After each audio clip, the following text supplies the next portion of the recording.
Culture Soccer.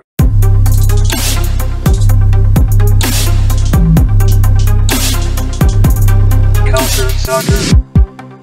Bonjour tout le monde et bienvenue à ce nouvel épisode de Culture Soccer, le podcast à l'animation Adi Raphaël. Je suis rejoint par l'ex-rédacteur en chef de Culture Soccer, mais toujours rédacteur, toujours très impliqué ici sur Culture Soccer, Antoine Latran. Salut Antoine, ça va bien?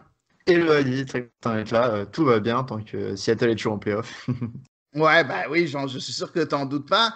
Une autre personne qui va pas, malheureusement, pourra pas dire de même, ben, c'est notre ami Raphaël Croizard. Raphaël est rédacteur aussi à Culture Soccer et je suis très heureux de pouvoir discuter de foot avec lui aujourd'hui. Salut Raphaël, ça va bien aujourd'hui? Salut Adi, salut Antoine, ça va super, merci.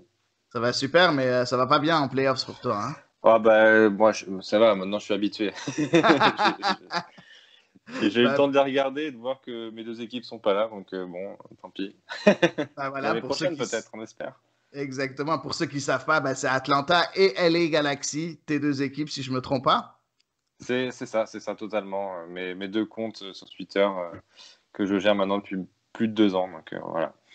Voilà, exactement. Donc, je vous conseille de les suivre. Vraiment de très beaux, des comptes très animés qui offrent du bon contenu pour Atlanta et LA Galaxy FR. Donc, je vous conseille de les suivre. Donc, aujourd'hui, ce qu'on va faire, on va vous parler un peu du programme du podcast. Donc, en premier, on va parler des demi-finales de conférence Ouest en premier, avant de faire un petit, on va mettre la table pour les finales de conférence, que ce soit à l'Ouest ou à l'Est. Et après, on va parler un peu du marché des entraîneurs, parce qu'on a quand même 4 clubs qui sont à la recherche d'entraîneurs. Il y a plusieurs rumeurs qui circulent, mais on va parler un peu de ça. Et on verra si à la fin, on parle aussi d'autres choses et on vous donnera un petit contenu bonus pour un peu aussi dresser la table sur d'autres choses. Donc, on verra ce qui se passera. Commençons tout de suite, rentrons dans le vif du sujet. Les amis, première demi-finale de la conférence Ouest, c'était entre Seattle, les Sounders de Seattle, face au FC Dallas. On a tendance à dire que c'est l'expérience de Seattle contre la jeunesse du FC Dallas, mais c'était pas trop ça, n'est-ce pas Antoine? Ouais, c'est un match intéressant parce que c'est un match assez rare où Seattle, vraiment les trois un peu gros de Seattle, le Hero, Maurice et Rudy Diaz, ont eu du mal face à Dallas. Ils n'ont pas été dans un bon match, j'ai trouvé. Et en fait, je trouve que c'est un peu l'expérience des playoffs, justement. C'est qu'une équipe qui gagne des coupes, que ce soit MLS ou autre, c'est une équipe qui voilà, parfois a du mal dans certains matchs, mais gagne à l'arrache, comme là, ça a été le cas avec un but du défenseur O'Neill, un vétéran vraiment de la MLS qu'on n'attendait peut-être pas titulaire à ce niveau-là de la compétition et qui marque de la tête sur corner. Donc c'est vraiment pas le plus beau match de Seattle, mais il faut savoir en gagner comme ça pour avancer dans les playoffs. Et ça a aussi pu montrer que Seattle peut gagner d'autres manières. Pour Dallas, c'est dommage, il y a eu des occasions très franches, notamment un poteau sur un poteau puis un arrêt de Gomez vraiment sur un tir qui allait aboutir à un but, je pense. Et c'était un beau match de Dallas, mais il y a eu pas mal aussi d'occasions du côté de Seattle.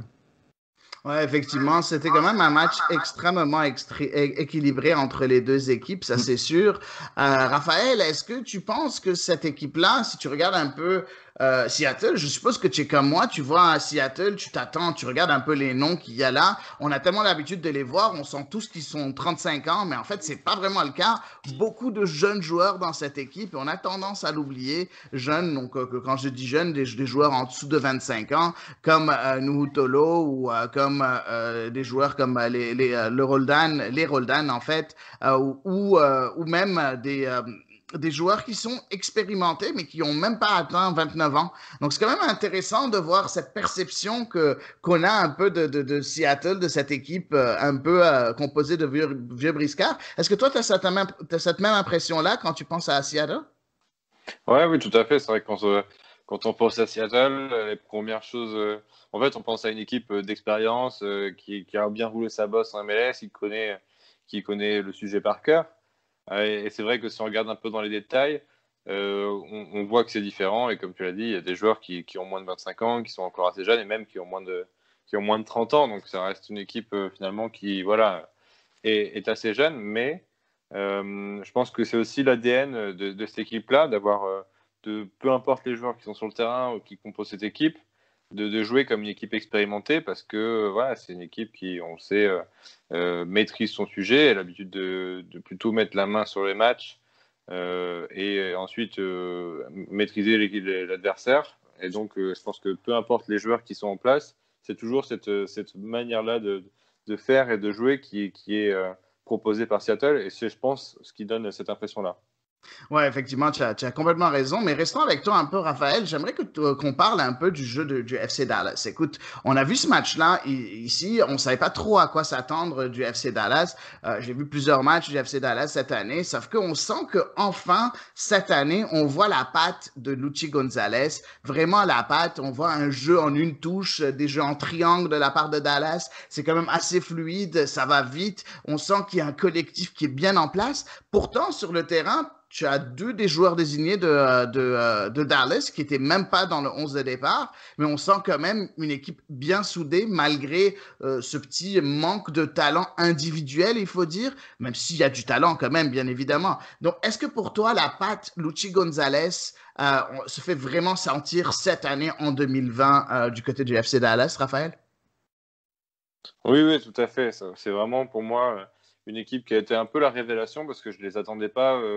Je les attendais pas à ce niveau-là. Je pensais pas que cette équipe arriverait à ce niveau-là en playoff. Donc c'est un peu décevant entre guillemets qu'ils se fassent éliminer parce qu'on aurait aimé les voir un peu plus. On sait qu'il y a beaucoup de jeunes joueurs talentueux d'avenir dans cette équipe qui pourraient revenir les années suivantes et s'imposer en MLS. Donc on avait envie de les voir un peu plus longtemps peut-être. En tout cas moi j'avais cette envie-là. Et effectivement, c'est une équipe qui joue un très beau football, qui est assez intéressante. Même cette saison, avant les playoffs, qui s'en est plutôt bien sorti, qui a eu un peu de mal jusqu'à septembre, mais ensuite qui a plutôt déroulé son football, qui a fait de bons résultats et qui a réussi à obtenir une belle place et du coup à venir s'inviter en playoff et faire de belles prestations. Donc, voilà, je pense que c'est partie remise. C'est une équipe qu'on reverra, je pense, l'année prochaine, avec peut-être encore plus d'expérience entre guillemets, d'expérience commune en tout cas. Et je pense que voilà, ce sera vraiment une équipe à suivre la saison prochaine parce que c'est intéressant de les voir jouer au football et voir comment ces jeunes joueurs vont maintenant évoluer et continuer à progresser ensemble. Ouais, effectivement, c'est extrêmement intéressant. Parlons encore de Dallas, mais cette fois-ci avec Antoine. Quelle trouvaille ce milieu de terrain colombien d'Andrés Ricorte, Ricorte, ou comment, je sais pas comment vous voulez prononcer son nom, mais un nom difficile à prononcer. Mais on sent que ce joueur-là, au milieu de terrain, a ramené beaucoup de talent, que ce soit du talent technique, de la vision de jeu. On a vu à un moment, il a fait un double contact quand même assez intéressant durant ce match-là. Est-ce que pour toi, qu'est-ce qui manque aux autres équipes de la MLS pour trouver ce genre de recrues, Antoine? Est-ce que, je ne sais pas qu'est-ce qui manque parce qu'il y a des joueurs de talent un peu partout dans le monde. Et est-ce que pour toi, ce joueur-là, c'est une des meilleures recrues, point de vue qualité-prix, que la MLS a eu cette année en 2020? Oui, il est très bon. C'est marrant, c'est vraiment le type de recrue que toute la MLS veut. Enfin, c'est le Sud-Américain qui est au centre du jeu, quoi. C'est le Deiro, enfin, il y en a plein, mais j'ai trouvé. Mais ouais, le Deiro, Almiron, c'est. Reynoso, on va en parler plus tard. Exactement. Mais c'est vraiment le joueur que toutes les équipes cherchent plus ou moins. Enfin, Piatti était un petit peu ça aussi, Valérie, même s'il joue plus sur l'aile, mais. Je pense que oui, c'est un peu le succès pour une équipe d'MLS d'avoir un joueur désigné comme ça qui peut contrôler le ballon au centre du jeu et en face de lui, le Deiro, c'est vraiment l'exemple parfait de ça. Par contre, le problème avec Dallas, c'est que Ricorte, il est un petit peu en train de prendre du temps de jeu par rapport à Jesus Ferreira, qui a montré de très bonnes choses et j'espère que ça va pas trop le bloquer pour la saison prochaine. Et en parlant de joueurs désignés, je voulais juste dire, je trouve, enfin moi le truc qui m'a un peu choqué contre Seattle, c'était que, Jara, je le trouve vraiment pas très bon. Franco Jara, et j'ai eu du mal à comprendre pourquoi ils n'ont pas fait jouer Ricardo Pepi, surtout qu'il n'était pas très bon Jara au tour précédent aussi contre Portland. Donc il y avait un choix un peu étrange, je trouve, de laisser Ricardo Pepi sur le banc, même s'il est très jeune. Je pense qu'il aurait pu apporter un petit peu de profondeur en haut. Mais en tout cas, ouais, une équipe très sympa. Dallas a de voir la saison prochaine. Il faut qu'il fasse gaffe parce que Reynolds risque de partir. Apparemment, il est pisté par la Juve et au club européen. Et ça ne m'étonnerait pas de voir un autre. Donc, il va falloir comme Ferreira, donc il va falloir qu'il se prépare à recruter peut-être derrière. Ouais, effectivement, il y a beaucoup de très bons joueurs. On sait que c'est une des meilleures académies de la MLS, si ce n'est la meilleure, en tout cas, cette équipe du FC Dallas. Mais parlons, Antoine, de ton équipe, les Seattle Sounders. On va parler un peu de cette équipe-là parce que on a vu, en fait, dans ce match-là, deux équipes qui avaient une très très bonne défense, en tout cas dans ce match-là, mais Seattle en a fait un peu sa marque de commerce, la défense de Seattle, avec bien évidemment beaucoup de qualité devant, mais on voit quand même une défense très très très solide. On était habitué au Chad Marshall, au Roman Torres. Au début de l'année, on a essayé la paire Gomez-Arriaga, ça n'a pas trop marché, mais là on semble avoir trouvé la bonne formule avec Shane O'Neill et Gomez, Yemar Gomez-Andrade. Est-ce que pour toi, cette charnière-là peut arriver à un moment donné au niveau de la charnière, la magnifique charnière Marshall-Torres, Antoine? Oui, c'est marrant, il y avait Steve Zakuani sur un podcast, un ancien joueur de Seattle, qui disait que sur le papier, c'était pas du tout la meilleure équipe que Seattle ait eue ces 5 dernières années. Il y en a eu des meilleures, notamment à l'époque de Dempsey, etc. Mais en fait, en termes de physionomie, finalement, cette saison, c'est peut-être une des meilleures équipes qu'a eu Seattle parce qu'elles jouent trop bien ensemble, même si les joueurs sont pas forcément des tauliers à chaque poste. Et Shane O'Neill, c'est vraiment ça. C'est un mec qui a vraiment qui s'est trimballé en Europe et qui a eu du mal pendant plusieurs saisons avant de revenir à Orlando, de pas être gardé, d'enchaîner un petit peu. Et Seattle l'a pris vraiment comme troisième ou quatrième couteau. Et finalement, il est là et il fait vraiment du bien à cette équipe de Seattle à côté de Gomez, qui est vraiment Andrade Gomez. C'est une superbe recrue, tout comme João Paulo au numéro 6. J'aime beaucoup Gustav Svensson, mais cette année, João Paulo l'a poussé un petit peu sur le banc ou alors l'a mis à ses côtés. Mais João Paulo, c'est vraiment le successeur de Ozzy Alonso, juste devant cette défense centrale. João Paulo fait un boulot de dingue et je pense que c'est aussi pour ça que la défense de Seattle est très bonne. Et aussi, il y a une profondeur de banc qui est dingue, notamment sur les ailes. Hein. On l'a vu, là, c'est Tolo et Alex Roldan qui étaient titulaires, mais tu peux sortir du banc. Bah, tu parlais de Gomez, de Torres qui est revenu, mais il y a aussi Brad Smith.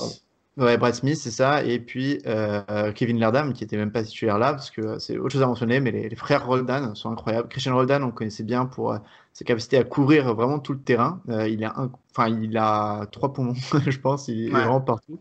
Mais Alex Roldan, c'était un mec qu'on a récupéré en draft, au 2e tour de draft, donc le frère de Christian, il y a quelques années, qui avait galéré. L'année dernière, il était même plus dans l'équipe à la fin de la saison. Et son contrat n'avait pas été étendu. Il est revenu comme essayiste, donc il a dû refaire des essais, ce qui est un peu quand même humiliant pour voilà, le frère d'un titulaire de Seattle. Et finalement, là, en tant qu'arrière droit, il gère et il pousse même un petit peu à Lerdam sur le banc. Donc c'est sympa de le voir un petit peu reprendre un peu de rôle et de donner de la profondeur de banc à cette équipe de Seattle.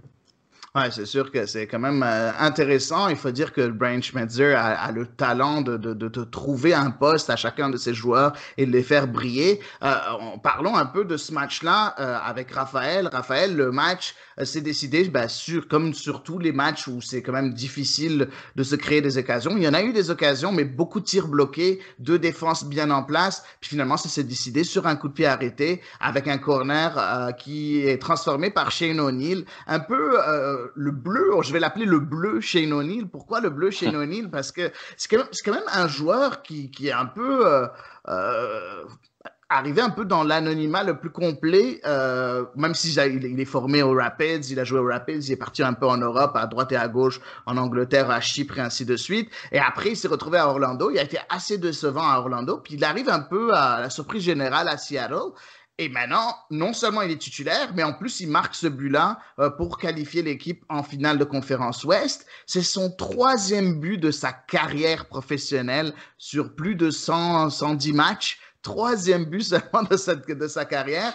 Est-ce que pour toi, Raphaël, Shane O'Neill, c'est un peu la représentation de ce qu'est capable de faire un entraîneur comme Brian Schmetzer? Oui, c'est sûr que Shane O'Neill, c'est une surprise aussi. On ne s'attendait pas. quand il est arrivé, je ne m'attendais clairement pas à le voir à ce niveau-là, parce que c'est un joueur qui a vagabondé un peu partout en Europe, comme tu l'as dit. À Orlando, il était plutôt décevant, et du coup, bon, il arrive sur la pointe des pieds, entre guillemets, à Seattle, et c'est vrai que c'est compliqué de s'imposer dans une équipe quand même qui est une des équipes majeures de la MLS.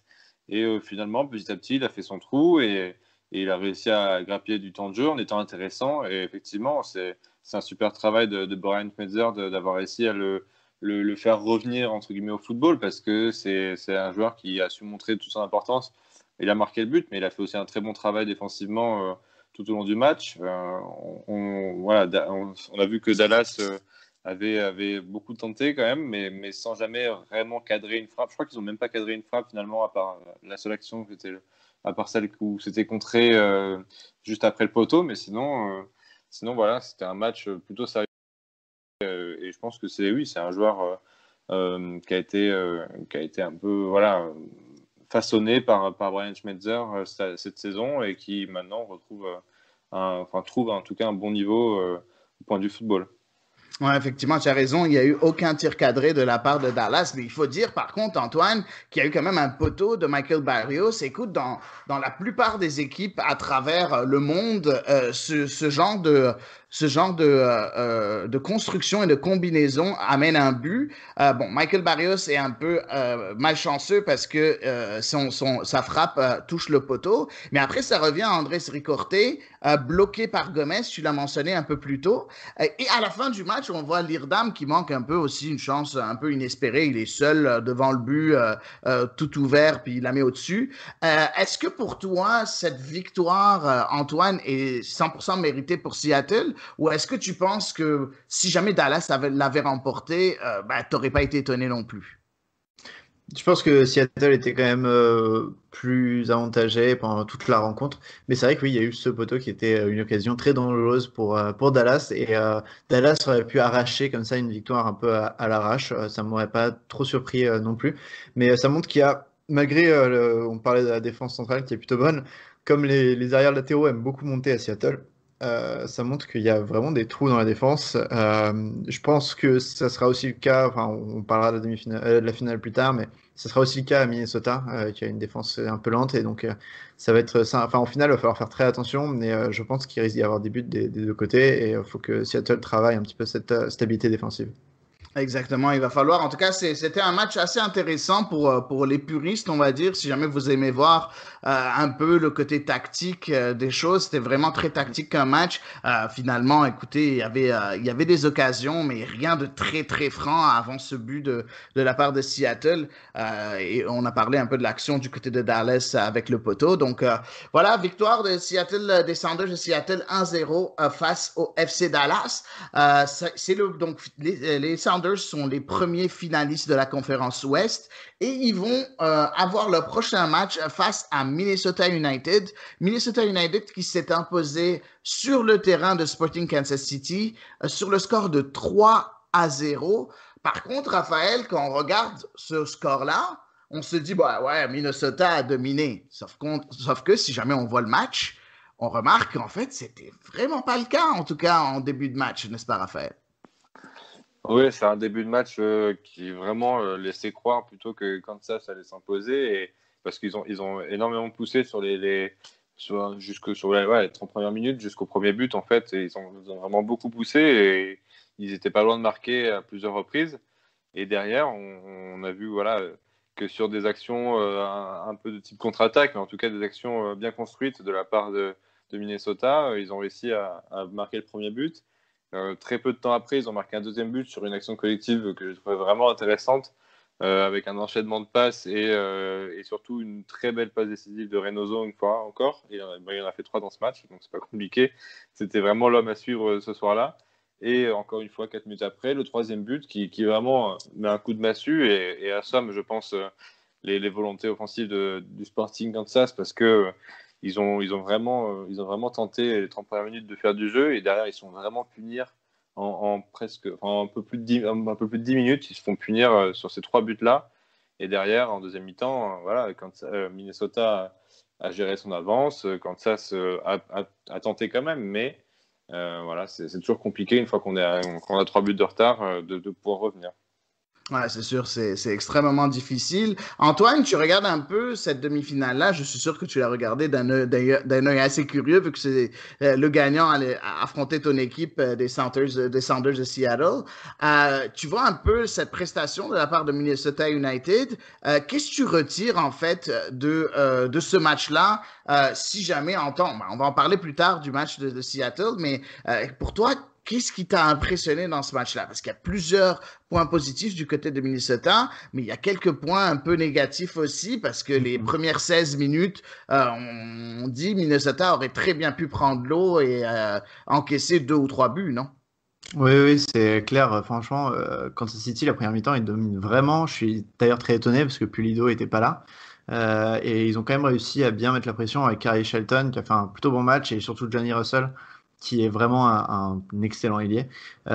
Et donc, une des leçons un peu à tirer de ce match, c'est que Minnesota a un vrai gardien, Dane Sinclair, le jeune Canadien. On voit qu'il est toujours un petit peu explosif et doit peut-être améliorer un peu son jeu au pied, mais sur sa ligne, il a fait 2 arrêts, mais essentiels pour Minnesota en première mi-temps. Et par contre, on voit qu'il y a quand même beaucoup de place pour dans la défense centrale.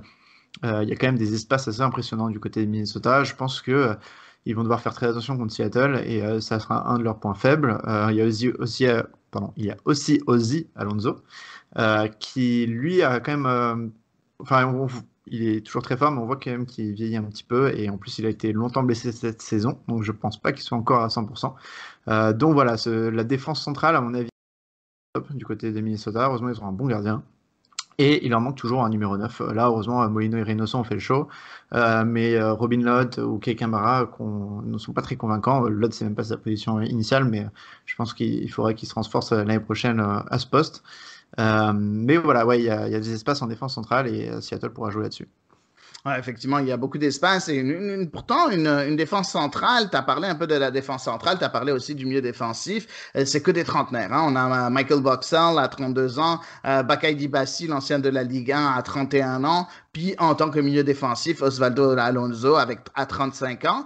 Est-ce que pour toi, Raphaël, avoir ce genre d'expérience, ce genre de joueur âgé au-dessus de 30 ans, est-ce que c'est un plus en termes d'expérience, ou bien est-ce que c'est un moins en termes de, malheureusement, de fraîcheur physique, il faut dire. Pour toi, quand tu regardes un peu ce genre de charnière centrale avec un milieu défensif de cet âge-là, qu'est-ce que tu en penses? Habituellement, je serais tenté de dire que c'est quand même un plus d'avoir ce type de joueur-là, d'avoir de l'expérience, surtout sur des matchs comme ça, à élimination directe, de phase finale. On sait que c'est important d'avoir de l'expérience pour calmer le jeu quand il faut, pour savoir quel moment il faut mettre un coup sur l'accélérateur, ce genre de choses. Et c'est vraiment très important d'avoir des joueurs d'expérience pour faire ça. Mais je suis assez étonné en fait pour Minnesota, parce que en fait, je trouve que l'expérience, c'est pas ce qu'on a forcément vu sur ce match-là. Et au contraire, on n'a pas vu non plus qu'ils étaient. On a surtout vu leurs difficultés physiques, alors que pourtant à 3-0, on peut dire que le match était plié. Et finalement, c'est un peu contradictoire de voir ces joueurs-là d'expérience qui étaient pas ceux sur lesquels Minnesota a construit sa victoire, puisque les deux, comme disait Antoine, Reynoso et Molino sont vraiment les joueurs qui étaient assis sur ce match-là. Mais c'est vrai que le milieu de terrain derrière Alonso et puis surtout la défense centrale était un peu en peine, même si Dibassi a quand même marqué un but juste avant la mi-temps. Donc bon, c'est toujours bon d'avoir un peu d'expérience, mais je pense que sur les prochains matchs, ils vont être un peu pointés du doigt par Adrian Heath, qui va vouloir, à mon avis, un peu plus de sérénité, surtout face aux Sounders. On sait qu'il y a une équipe qui maîtrise assez bien le jeu, donc voilà, il ne faut pas tout remettre sur les épaules de Sinclair face aux Sounders, parce que ça pourrait être beaucoup plus cher que face au Sporting Kansas City. Exactement, c'est vrai qu'ils ont repris quand même du poil de la bête après ces 16 premières minutes calamiteuses du côté de la défense et de la charnière centrale. Écoute, je trouvais que plus le match avançait, plus Alonso était de mieux en mieux en fait. Il a bloqué 2-3 tirs quand même assez intéressants en deuxième mi-temps. Ça a quand même été quelqu'un, on voyait sa grinta, on voyait un peu son apport et son expérience qu'il apportait au milieu de terrain qui est quand même assez intéressante. Vous avez parlé de la sensation, un peu la surprise de ce milieu de saison, à partir du milieu de saison en MLS de Dane Sinclair, qui a fait quelques arrêts déterminants. On sait que c'est un joueur canadien, mais aussi trinidadien, donc il pourrait peut-être choisir d'aller représenter le Trinidad de Tobago. C'est quelque chose peut-être d'intéressant à ce moment-là, sachant qu'il y a quand même beaucoup de joueurs du côté de la sélection canadienne.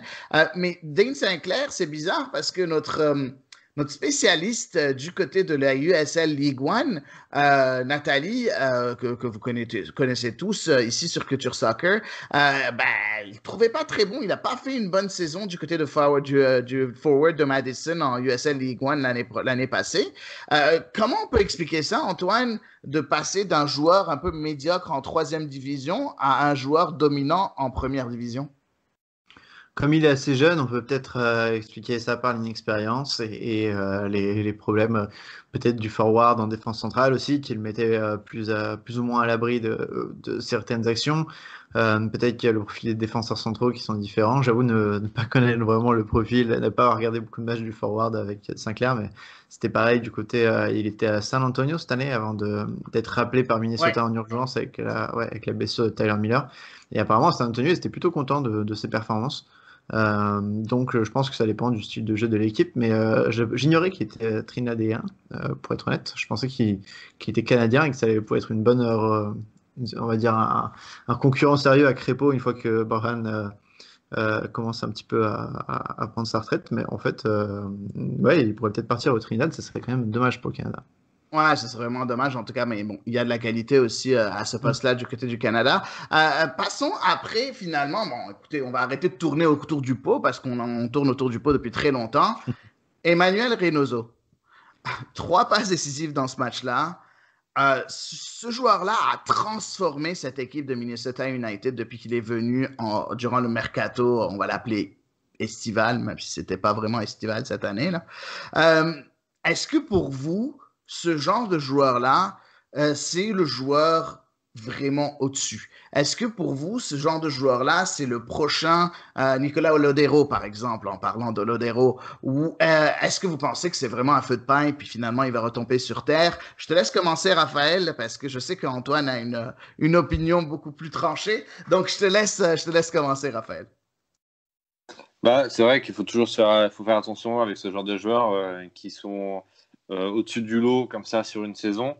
Mais j'ai envie de croire que Reynoso, c'est un joueur qui peut durer. C'est un joueur qui a 25 ans, donc qui est en théorie dans la force de l'âge aujourd'hui. Voilà, il est censé ne plus traîner cette erreur de jeunesse et il est censé non plus ne pas être fatigué par son âge. Donc il est censé être parfait maintenant dans la force de l'âge et c'est un joueur qui normalement devrait avoir atteint son pic et ne pas descendre tout de suite.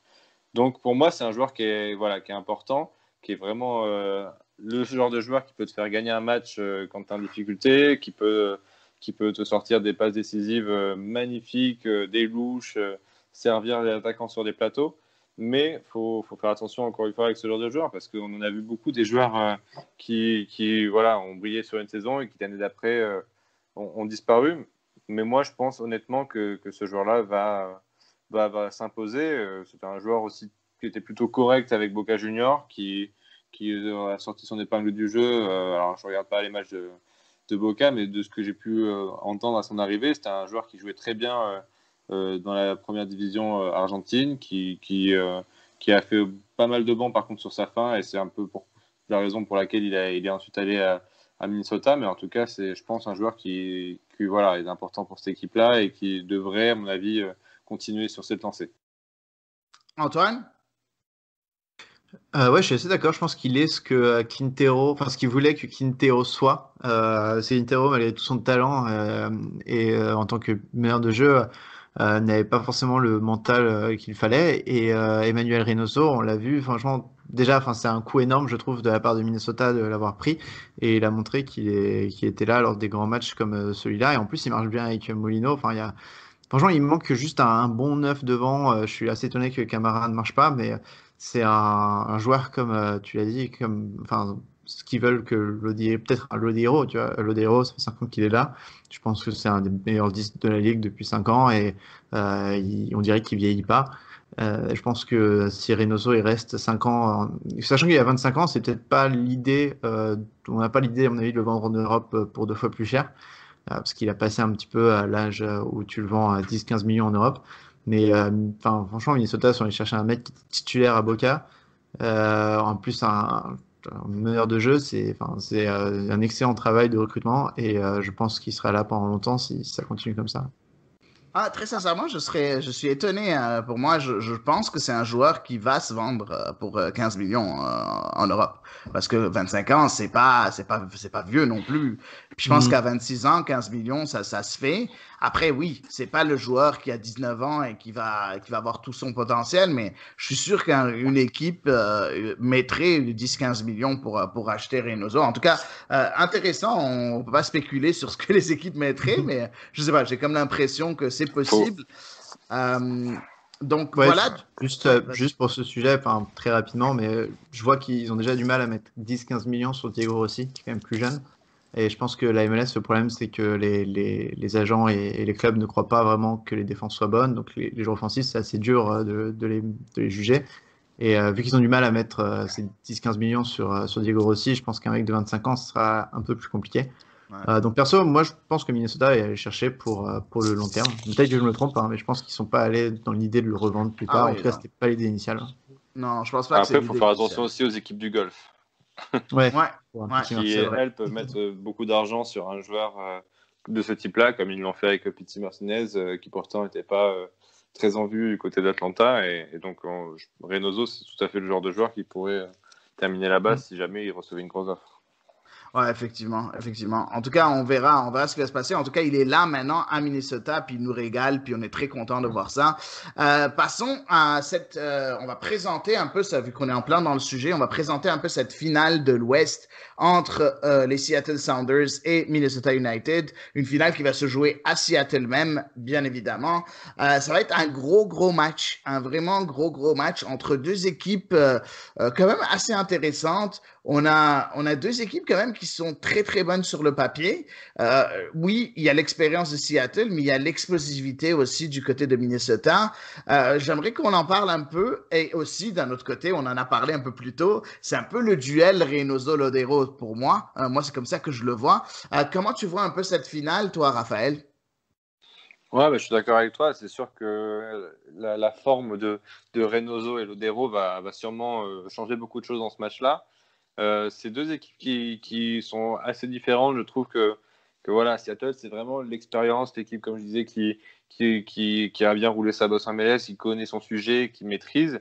Et de l'autre côté, on a cette équipe-là de Minnesota qui, je trouve, apporte de la fraîcheur, qui a un peu de fougue. Donc, la fougue, on sait que ça peut être vraiment excitant quand il y a des belles attaques, des beaux enchaînements offensifs, mais ça peut être aussi inquiétant dans des phases où on doit défendre. Donc, c'est vraiment un match qui va être intéressant et je pense que voilà, c'est le genre de match qu'on aime voir parce qu'on on peut pas prédire exactement le score avant. On peut donner des tendances, mais sans avoir vraiment de certitude. Donc moi, je suis vraiment excité et j'ai hâte de voir ce match-là parce que je pense qu'on peut avoir des surprises et effectivement, comme tu disais, ça va sûrement venir de Reynoso pour Minnesota ou de Lodero pour les Sounders.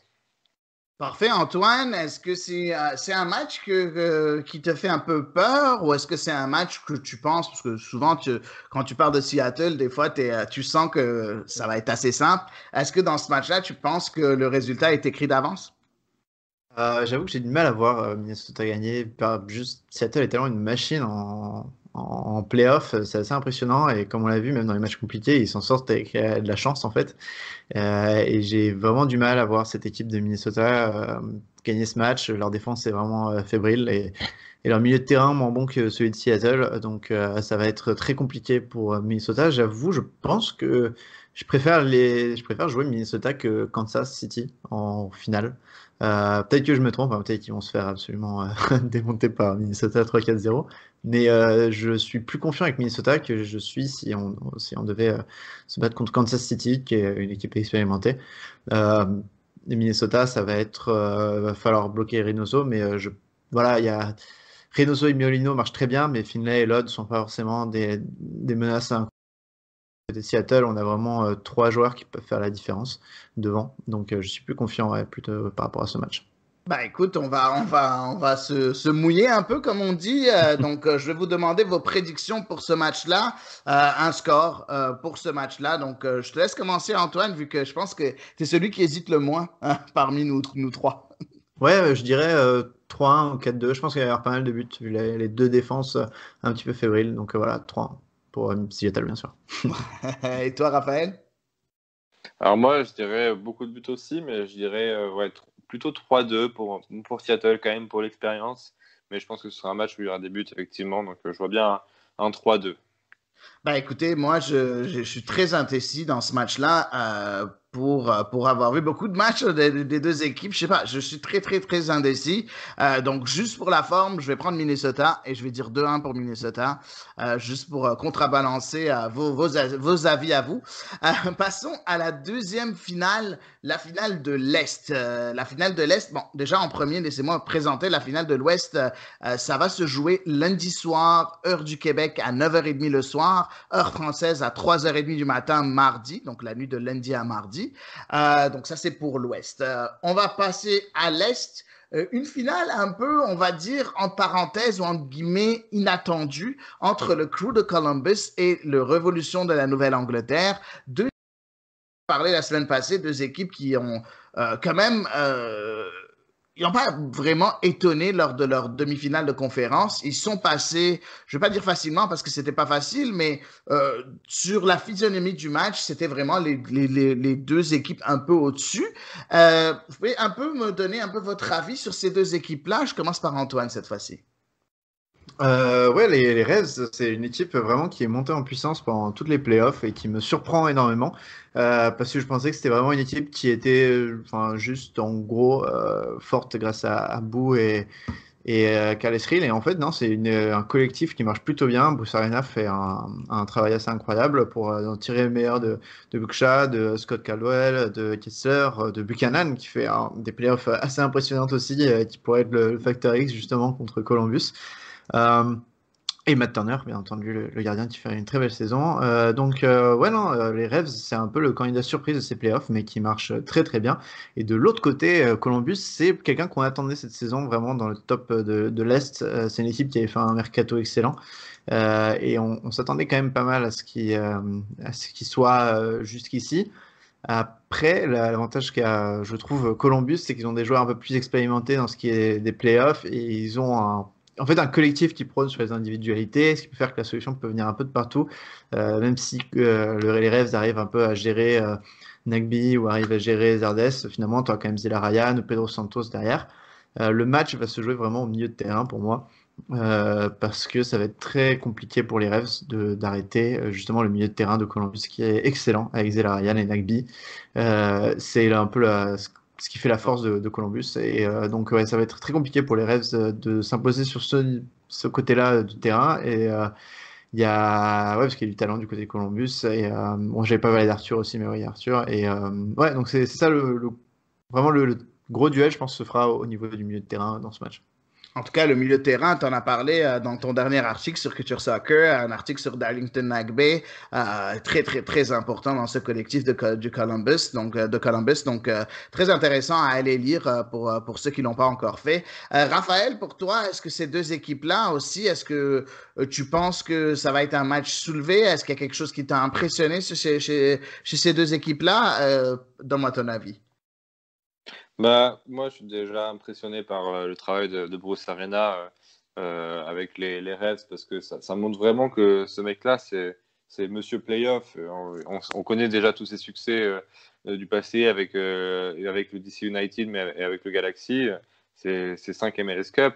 Mais c'est vraiment un entraîneur qui arrive en playoff à transcender son équipe et qui, voilà, je pense qu'il est. Enfin, je serais que, j'ai pas le chiffre en tête, mais je serais curieux de savoir son taux de victoire en playoff. Ça doit être assez impressionnant parce que c'est un entraîneur qui, voilà, arrive dans les playoffs avec une équipe qui n'est pas forcément favorite cette saison-là et qui, voilà, arrive à enchaîner les matchs, élimine l'Impact, élimine Philadelphie qui était pourtant le vainqueur du Community du Supporter Shield. Du Supporter Shield, pardon. J'avais le Community Shield en tête.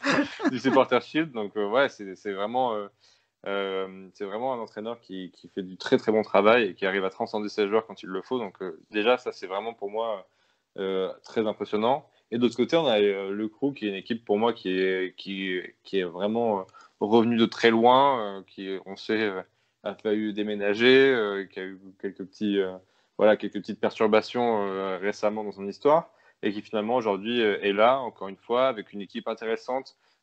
Pour moi, c'est une équipe qui est un peu, on peut dire, très MLS. Si on me demande une équipe de MLS type, je pourrais citer le Crew parce qu'on a des joueurs qui connaissent très bien la compétition.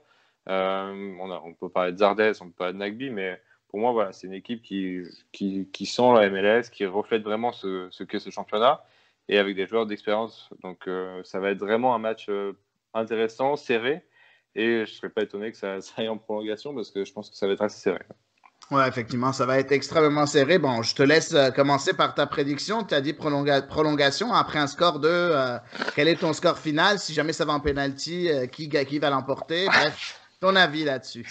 Alors, pour moi, je dirais 1-1 au bout de 90 minutes, et ensuite les Revs qui marquent en prolongation. Donc 2-1 à fin de prolongation.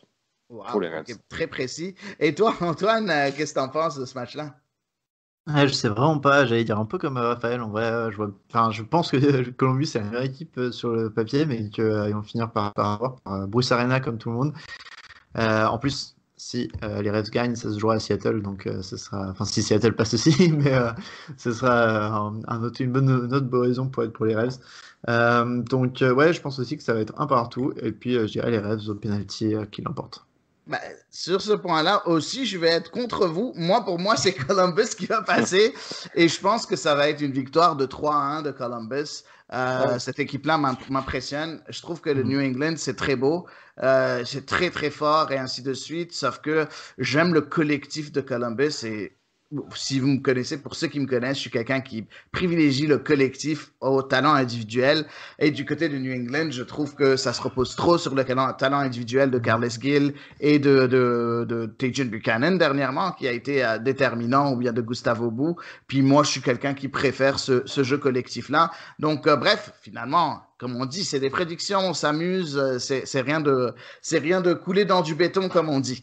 Donc voilà pour ces finales de conférence, donc deux finales très intéressantes. Pour cette finale-là, entre Columbus et New England, ben, c'est demain. Demain, le dimanche 6 décembre. Et c'est un match au Québec qui va se jouer à 3 heures l'après-midi. Pour ce qui est des Français, ben, vous allez pouvoir voir ça quand même assez tôt, parce que c'est à 9 heures le soir. Donc, vous pouvez toujours voir ce match-là. Un match très palpitant. Je vous le conseille. Passons maintenant, parce qu'il y a eu beaucoup d'actualités en MLS et en soccer nord-américain. Je veux qu'on parle un peu de ces jobs qui sont ouvertes pour beaucoup d'entraîneurs réputés, des postes de rêve pour beaucoup d'entraîneurs. On a 4 gros clubs, et je vais expliquer pourquoi je dis gros club, je le mets entre guillemets, parce qu'il peut être utilisé de plusieurs façons. 4 gros clubs qui sont à la recherche d'entraîneurs du côté de la MLS. On a Atlanta United. On connaît, ils sont gros parce qu'ils avaient les moyens, ils ont eu les moyens. On se rappelle très bien de leur épopée avec Martinez, Almiron, Villalba et tous ces bons joueurs-là. On a le deuxième gros club qui est DC United. Pour ceux qui ne savent pas, DC United, c'est un énorme club de la MLS. C'est un club qui a remporté 4 MLS Cup, si je me rappelle bien. Donc, c'est quand même un énorme club qui, oui, a eu du mal ces dernières années, mais qui est aussi à la recherche d'un entraîneur, même si l'entraîneur intérimaire, Chad Ashton, a fait quand même du très, très bon travail. Donc, c'est possible que ce soit lui qui reste là. Juste après, on a Toronto FC. Et oui, à la surprise générale, Greg Vanney a présenté sa démission et laisse Toronto FC. Toronto, je pense qu'on n'a plus besoin de les présenter. Une des meilleures équipes de la MLS sur les 4-5 dernières années avec Seattle Sounders. Donc, aussi de la place là. Et enfin, le mythique LA Galaxy. Le mythique LA Galaxy, ça fait plaisir à Raphaël, un énorme club aux moyens illimités presque, un club qui malheureusement a perdu un peu son identité sur ces quelques dernières années, misant un peu trop sur des joueurs offensifs et oubliant un peu de vraiment recruter en défense et d'amener des joueurs de qualité en défense. Donc, ces gros clubs, déjà, en premier, j'aimerais avoir votre avis. Qui aurait cru qu'on aurait ces 4 gros clubs sans entraîneur à la fin de l'année? Je ne sais pas. Est-ce qu'un d'entre vous, je laisse commencer celui qui veut, est-ce qu'un d'entre vous avait prévu de voir ces 4 clubs-là sans entraîneur à la fin de cette année-là? Je vais commencer, je crois pas du tout. Le seul dans ces 4, il y en a 2 qui étaient peut-être prévisibles, c'était Atlanta et DC. Parce que Ben Olsen avait clairement montré ses limitations, et Atlanta, parce que Frank De Boer, de toute façon, ça se voyait que ça n'avait pas duré des années. Mais le LA Galaxy, par rapport à la grandeur de quand même Barros Schelotto, qui est, c'est pas un rookie, hein, c'est un mec qui est arrivé avec un gros bagage, avec des recrues importantes, et que ce soit à Toronto aussi, avec Greg Vanney, qui semblait être très très bien à son job. Je pense pas que c'était prévisible de voir ces 2 clubs changer d'entraîneur cet hiver. Ouais, alors moi je suis un peu plus contrasté. Pour moi, à part Toronto, c'est pas vraiment des surprises. C'est sûr que Guillermo Barros Schelotto, c'est un énorme entraîneur. Il a fait ses preuves du côté de Boca, mais on pouvait imaginer que ce serait compliqué cette saison. Après le départ de Zlatan, qui l'année passée nous a sauvé pas mal de fois quand même sur des matchs importants, qui voilà on le répète, mais c'est un excellent buteur, c'est un joueur de caractère qui est capable de transcender aussi ses coéquipiers. On a eu Chicharito qui est arrivé, et pour un tarif quand même assez élevé, un salaire aussi conséquent. Et voilà, après il n'a pas eu non plus l'adaptation idéale, parce qu'il y a eu très rapidement le confinement, enfin l'arrêt de la MLS jusqu'au MLS is back, le tournoi MLS is back. Donc c'est pas forcément l'idéal pour un attaquant, surtout de son âge, pour intégrer une équipe. Mais voilà, on savait que en fait la forme du LA Galaxy allait dépendre de la forme de Chicharito, et il n'a pas été en forme cette saison. Donc c'est plus facile de limoger un entraîneur qu'un joueur. Et en plus, on parle de Chicharito, mais il n'y a pas que lui qui a manqué à l'appel cette saison. Donc effectivement, c'est, je pense, la première étape, c'était le limogeage de Guillermo Barros Schelotto, et ensuite voir ce qui va se passer après au sein de l'effectif du Galaxy pour essayer de se réinventer, trouver de nouvelles pistes, trouver notre équipe. Et après, comme disait Antoine, effectivement, pour DC, c'est pas vraiment une surprise. On sentait que Olsen n'était pas non plus en odeur de sainteté du côté de DC ces derniers Déjà, à derniers Culture temps. Soccer, il n'était pas en odeur de sainteté. Donc oui, je suis d'accord avec toi. Voilà, et puis bon, après maintenant, on a Chad Ashton, mais qui est en intérim, donc on ne sait pas trop s'il va dû rester ou pas. Et c'est vrai que les postes intérimaires, c'est un peu compliqué à gérer. Et on parlait de Frank De Boer pour Atlanta.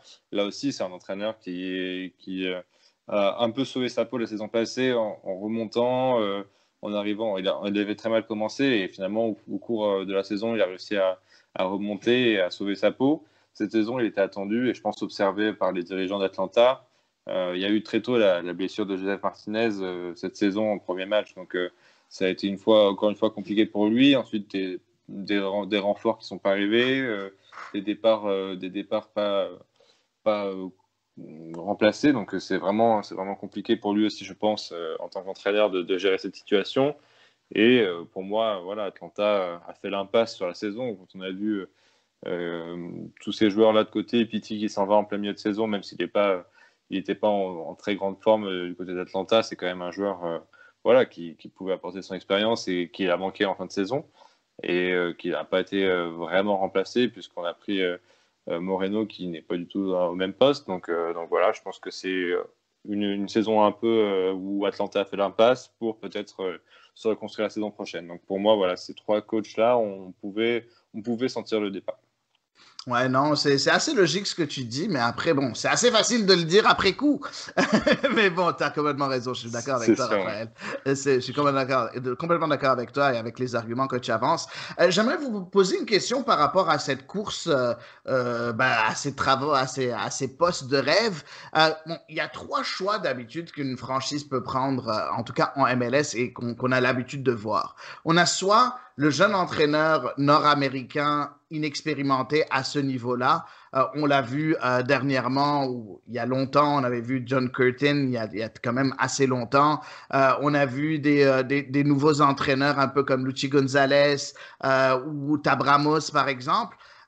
On a aussi le choix de l'entraîneur expérimenté de MLS, des gens des entraîneurs qui sont là en MLS ou en USL, un peu comme les Gary Smith ou comme les Oscar Pereira ou comme les Bruce Arena, ou bien on a l'option entraîneur étranger. On la voit de plus en plus ici en MLS. On voit des Yapstam, des Raphaël Vicky, des Thierry Henry, ou même des Gérard Struber dernièrement du côté des Red Bulls de New York. Est-ce que pour vous, si jamais j'aimerais avoir votre avis sur chacun des clubs, selon vous, quel est le genre d'entraîneur, quel est le profil parmi ces 3 profils-là que les clubs, vers qui les clubs vont se tourner? Je peux commencer? Ouais, vas-y. Oui, Euh, vas-y. Pour moi, le LA Galaxy, en fait, je pense qu'il n'y a vraiment pas de surprise que ça va être Greg Vanney. Parce que je vois pas pourquoi il partirait de Toronto s'il n'avait pas un contrat déjà prêt pour le Galaxy. En plus, il y a 0 rumeur pour les entraîneurs du Galaxy. Donc, enfin, pour moi, c'est sûr, ils ont contacté personne d'autre. Et Vanney, il part de Toronto pour le Galaxy. Et c'est exactement ce qu'il faut. Parce qu'il faut un mec qui puisse reconstruire un petit peu toute la structure du Galaxy. Peut-être un petit peu faire en sorte que l'académie se développe, que l'équipe 2 se développe. Un peu ce qu'il a fait à Toronto, il a fait émerger quelques jeunes. Donc je pense que le Galaxy, il faut un plan à long terme. S'il ramène un étranger, il sera viré au bout de 6 mois si ça va pas. Alors que Vanney a aussi joué au Galaxy, donc ça colle vraiment parfaitement. Pour ce qui est d'Atlanta, il faut un étranger, pour moi, parce que c'est un club qui a l'habitude d'étrangers, qui vraiment a explosé sous Tata Martino. On parle de Gabi Heinze notamment, ça serait génial Enfin, j'étais en Argentine quand Heinze a commencé sa carrière d'entraîneur. Et c'était un football génial du côté de Vélez. Et je pense qu'il a une grosse côte, on le voit pas mal en Europe, donc ça serait super si Atlanta pouvait réussir à le prendre. On parle aussi de Vieira, ça m'étonnerait, c'est un peu plus compliqué, je pense, puisqu'il est parti de la MLS. Je pense pas qu'il reviendra malgré son licenciement de Nice, mais à voir. D'ici, je pense qu'il devrait chercher en MLS, parce que c'est un club qui a besoin aussi de restructuration au niveau de sa deuxième équipe, au niveau de ses choix de draft ou de trade à l'intérieur de la MLS, et donc il faut un mec avec de l'expérience. On parle de Chris Armas, je verrais bien aussi, il y a des assistants de Columbus, de Seattle qui sont souvent cités, ça peut être pas mal. On a vu que Robin Fraser, par exemple, qui était un ancien assistant à Toronto, se débrouille très très bien du côté des Rapids. Schmetzer, ancien assistant aussi, se débrouille très bien. Donc à mon avis, il y a des mecs dans les staffs de MLS qui sont à chercher. Et enfin, Toronto, ça c'est un peu mon grand point d'interrogation. J'ai vu sur Twitter ce matin qu'apparemment Paolo Sousa, l'ancien entraîneur de Bordeaux, a été contacté. Je ne sais pas si c'est très bien pour Toronto, un étranger. C'est un peu compliqué de se projeter derrière Greg Vanney parce qu'il était là depuis tellement longtemps.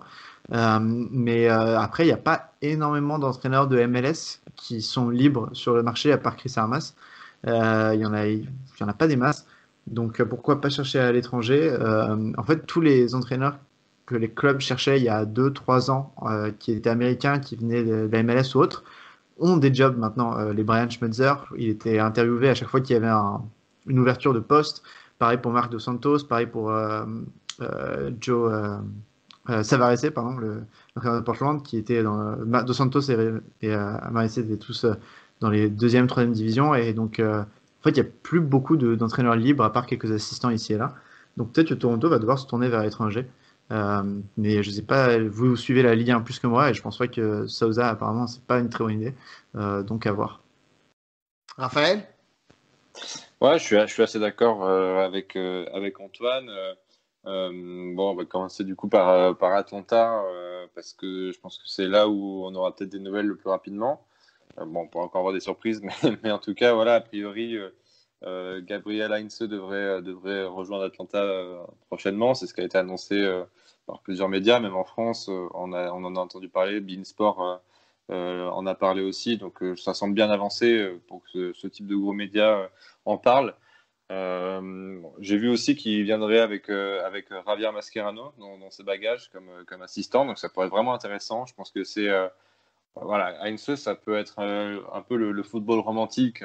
C'est ce genre de choses, d'émotions qu'on n'a pas eu à Atlanta avec Frank de Boer. Donc, ça pourrait vraiment être intéressant. Je suis assez excité à cette idée-là, en tout cas, parce que c'est en plus un joueur que j'apprécie beaucoup. Et en tant qu'entraîneur, j'ai entendu parler de lui, notamment effectivement à Vélez, où il faisait des bonnes choses. Et ça me semble vraiment être un futur très bon entraîneur. Donc je pense que voilà, Atlanta, ça pourrait être une étape assez logique dans sa progression de coach. J'espère que s'il vient, il aura des moyens. En tout cas, il aura le droit d'avoir l'impact sur son équipe et décider des joueurs qui peut signer, décider de son effectif comme il l'entend, parce que je pense que c'est le genre de coach qui aime bien ça, qui aime bien avoir un peu la main dessus. Du côté de DC, effectivement, je pense que là, on va plus chercher un entraîneur qui a roulé sa bosse en MLS, qui connaît le championnat. Et effectivement, je pense que donc Chris Hermas, comme l'a dit Antoine, qui est évoqué, ça pourrait être un bon choix pour cette équipe-là. Après, je suis pas un expert des Red Bulls, mais je pense que voilà, c'est un entraîneur qui connaît bien la MLS, qui était adjoint aux Red Bulls avant de devenir titulaire. Donc, à mon avis, pourquoi pas. Je crois que aussi il a fait les Chicago Fire il y a quelques années aussi, donc pourquoi pas. Je pense que c'est un coach qui connaît bien le championnat et qui pourrait être intéressant pour DC. Pour le Galaxy, je suis un peu du même avis qu'Antoine. Je pense que si Greg Vanney est parti de Toronto, c'est pas sans raison, parce que alors il a expliqué que pour lui c'est un coach en plus à projet qui aime bien construire un projet sur le long terme.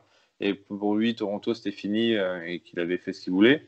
Bon, ben, s'il y a une équipe qui a besoin de projets à long terme aujourd'hui, c'est le LA Galaxy. Donc effectivement, on l'attend. Ce serait intéressant d'avoir moi en tout cas, je serais content d'avoir ce genre de joueur-là. C'est un joueur qui pourrait coller en plus à l'ADN du club, comme l'a dit Antoine. Donc, un entraîneur, pardon, qui pourrait coller à l'ADN du club. Donc, oui, ce serait intéressant de l'avoir. Je pense qu'il y a vraiment un projet à reconstruire à Los Angeles, parce que depuis quelques années, c'est vraiment compliqué. Même avec Guillermo Barros Schelotto, ça a été compliqué. Et je pense que voilà, faut repartir sur de nouvelles bases. Retrouver l'ADN de cette équipe et voilà, repartir aussi sur une bonne défense, parce que c'est clairement ce qui manque à Los Angeles sur les dernières saisons. Donc voilà, je pense que ce serait un très bon choix pour lui, un challenge intéressant, et pour le club, un entraîneur expérimenté qui est un bâtisseur. Donc vraiment, ce serait assez intéressant à suivre. Et enfin, pour Toronto, alors je pense que bon, je ne sais pas s'ils ont été pris de court, en tout cas, on n'a pas eu encore beaucoup de rumeurs. Effectivement, j'ai vu, comme disait Antoine aussi ce matin, sur le tweet de Culture Soccer, j'ai vu qu'il y avait une rumeur pour Paulo Sousa. C'est un entraîneur qui est assez particulier, qui est en fait, son expérience à Bordeaux, elle était assez originale, parce qu'il a eu un moment où il était un peu en état de grâce, où ça marchait bien, et en plus, bon, les supporters avaient conscience qu'il n'avait pas forcément l'équipe qui voulait, qu'il y avait des difficultés avec King Street, qui était propriétaire des Girondins de Bordeaux. Donc il y a eu quelques difficultés aussi pour le recrutement, pour le mercato, et les supporters l'ont plutôt soutenu. Et ensuite, il y a eu, alors je sais pas, je me rappelle plus trop comment s'est passé son départ, mais c'est vrai qu'il a été un peu vu comme un mercenaire, dans le sens où il voulait partir avec son argent, donc ce qui est plutôt légitime finalement, mais bon, c'est vrai que ça peut être mal vu du côté des supporters. Et avant ça, il a eu quelques expériences plutôt correctes, sans forcément trop briller, dans différents clubs en Europe, et même dans des destinations un peu exotiques. Je crois qu'il était à Tel Aviv, il a été aussi, il me semble, en Chine, juste avant En Bordeaux. Hongrie aussi. En Hongrie, donc oui, voilà, c'est pourquoi pas. Je ne sais pas si ce serait le meilleur choix pour Toronto, parce que après un entraîneur qui est vraiment Vanney, pour moi, c'est vraiment un entraîneur qui connaît bien ce championnat, qui est vraiment voilà, qui est vraiment construit quelque chose de solide à Toronto. un entraîneur comme Souza, qui est plus un entraîneur qui aime voyager, je pense que c'est un peu plus compliqué pour lui. Donc après, je connais pas les autres rumeurs, mais moi, si j'étais Toronto, j'irais chercher peut-être un entraîneur plus expérimenté en MLS, mais c'est vrai que c'est compliqué. Il y a de moins en moins ce type de profil sur le marché, donc ouais, ça va être assez intéressant à suivre cette valse des entraîneurs. Ouais, ben parfait. Ben, je suis un peu d'accord avec beaucoup de vos choix. Ben, du côté d'Atlanta, je vais aller beaucoup, je vais pas trop répéter, mais Gabi Heinze, ce serait un excellent choix. On a vu qu'ils ont fait le style sur du même style quand ils ont recruté Tata Martino à un moment donné. Bon, Martino avait beaucoup plus d'expérience, mais on voit aussi un peu la filiale argentine, ça a marché, donc pourquoi pas réessayer de nouveau. C'est un jeune entraîneur, on connaît sa carrière de joueur, on voit qu'il a quand même fait ses marques en Argentine avec Vélez. Donc oui, pour moi, Atlanta, je pense que Heinze, ça colle parfaitement à ça, puis je pense que c'est ça qui va se passer. Du côté de DC United aussi, je suis d'accord avec vous. Je vois plus un entraîneur américain de MLS, mais est-ce que je vois Chris Armas ou est-ce que je vois un peu le genre d'entraîneur qui va venir et frapper un jeune entraîneur? Ça ne m'étonnerait pas qu'ils aillent avec un jeune entraîneur. Ça ne m'étonnerait pas, par exemple, qu'ils gardent Chad Ashton ou un jeune entraîneur qui a un peu moins d'expérience qui va venir et qui va un peu révolutionner le tout. Euh, pour ce qui est de Toronto, ben, je vais vous expliquer quelque chose et je pense que je l'ai dit plusieurs fois sur ce podcast-là. Je ne suis pas fan du tout, mais alors pas du tout de Ali Curtis, mais vraiment pas du tout, qui est le manager général de Toronto, qui a remplacé lui Tim Bezbatchenko, qui est parti à Columbus. Et pour moi, les décisions d'Ali Curtis, d'habitude, ben, c'est des décisions d'habitude qui font couler le club. J'ai pas du tout aimé son travail du côté des Red Bulls et j'ai comme l'impression que son choix va pas être parfait. Donc, c'est pas parce que je suis fan de l'Impact et anti-Toronto, c'est pas vrai. Je parle d'une manière vraiment très objective. J'ai comme l'impression qu'Ali Curtis va pas avoir le bon choix du côté de Toronto. Donc, ça m'étonnerait pas qu'il y ait par exemple un Paulo Souza ou quelqu'un qui va venir un peu comme tu l'as dit, Raphaël, un an puis s'en aller, quels que soient les résultats et ainsi de suite. On va voir la patte de Ali Curtis qui est pour moi pas la patte qu'il faut dans un club comme Toronto. Et enfin, LA Galaxy, je pense que je l'ai dit dès que j'ai vu, il va au Galaxy avec Greg Vanney, c'est sûr, c'est sûr. Il y a impossible que ce soit autre chose. Greg Vanney, c'est quelqu'un qui a joué au Galaxy de 96 à 2002. Il a fini sa carrière au Galaxy. Il a une relation très, très particulière avec le club et avec les supporters là-bas. Je pense que c'est comme tout tracé. On savait que Greg Vanney allait aller au Galaxy. Ou bien il pourrait nous surprendre et aller en Europe, ce qui pourrait être quelque chose aussi de très intéressant. On verra bien, mais j'ai comme l'impression que Greg Vanney a quitté Toronto pour aller Galaxy, comme vous deux. Donc voilà mon impression là-dessus. Je pense qu'Antoine, tu voulais réagir sur quelque chose? Oui, c'est juste pour d'ici, quand je parlais de jeunes entraîneurs un petit peu qui pourraient arriver là-bas.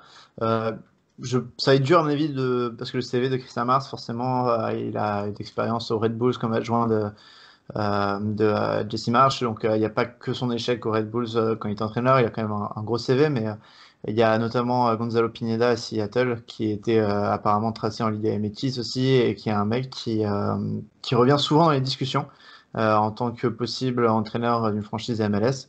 Donc ça ne m'étonnerait pas de le voir arriver. En tout cas, voilà, c'était juste pour glisser ce nom, qui à mon avis pourrait prendre les rênes d'un club MLS d'ici 1 an ou 2 dès qu'un poste se libère et qui sont prêts à tenter un pari avec un adjoint de club MLS. Parfait, parfait. Raphaël, quelque chose à ajouter sur ce sujet-là? Non, je pense qu'on a fait un tour assez complet, si ce n'est voilà, que, effectivement, si c'est voilà, le LA Galaxy fait Greg Vanney, je serais très satisfait et je pense que ce serait voilà, intéressant de suivre ce projet-là parce que ce club a besoin de repartir sur une nouvelle base et je pense que c'est le type d'entraîneur qu'il faut et comme tu l'as dit, il a joué au club, donc souvent on sait que les clubs comme ça aiment bien aller chercher des anciens joueurs, des personnes qui connaissent déjà l'environnement, donc c'est intéressant. Et bon, là, je parle vraiment en tant que gestionnaire des comptes d'Atlanta et la Galaxy, mais voilà, Heinze aussi, c'est quelque chose qui m'attire énormément. Je serais très content de voir venir à Atlanta. Donc, si ça se fait, en tout cas, voilà, ce serait deux satisfactions pour moi et ça pourrait me permettre de passer à autre chose sur cette saison compliquée pour les deux clubs. En tout cas, rien de mieux pour moi que de voir un Raphaël heureux. C'est ce qu'on te souhaite, mon ami. Les amis, ben, je veux vous remercier. On va pas avoir le temps de faire le sujet bonus. On le fera pour une autre fois. Merci beaucoup d'avoir pris le temps de discuter avec moi de MLS et tout ce qui est en train de se passer présentement. Comme je vous l'ai dit, j'aimerais beaucoup que vous suiviez tous les comptes FR d'Atlanta et de LA Galaxy que Raphaël gère. Et bien évidemment, pour ceux qui le savent pas, ben Antoine, c'est lui qui gère en grande partie le compte de Culture Soccer de Twitter. Donc, vraiment deux personnes qui sont très importantes pour la culture de foot nord-américaine francophone. Donc, à suivre très sincèrement. Merci à vous deux. Et puis, merci à vous tous, les amis, de nous écouter de semaine en semaine sur Culture Soccer, le podcast. Et à la semaine prochaine pour un nouvel épisode de ce podcast-là.